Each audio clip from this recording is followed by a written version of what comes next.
బోధనానుభవాలు బోధనానుభవాలంటే చూడండి ఎన్ని ఉన్నాయి చెప్పడానికి, చాలా చాలా ఉన్నాయి. ఒకటి రెండు అయినా.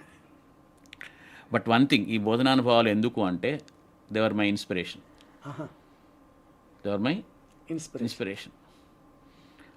ఇటు హైలీ టాలెంటెడ్ పీపుల్ ఏమో దే ఛాలెంజ్డ్ మై ఇంటలెక్ట్.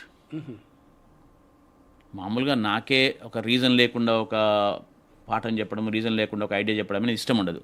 కానీ అప్పుడున్న పిల్లలు they push due to the limit. ఈ ఎగ్జాంపుల్ ఎప్పుడు చెప్తాను నేను అందరికీ, ఎవరైనా అడిగితే ఇట్లాగా. ఇది టాప్ స్టూడెంట్ ఎగ్జాంపుల్. ఇది చాలా ఉన్నాయి టాప్ స్టూడెంట్స్వి, బట్ ఒక స్టూడెంట్ అయితే గుర్తు నాకు. నేను మామూలుగా చెప్తూ పోతే, సార్ ఇదంతా ఎందుకు చెప్తారు సార్ మీరు, ఇవన్నీ మాకు తెలుసు, ఇది ఎందుకు జరుగుతుందో చెప్పమన్నాడు. ఇంకొక స్టూడెంట్ ఏమో క్లాస్లో పర్టికులర్ క్వశ్చన్ అడిగాడు. The fellow was 8th rank అప్పుడు.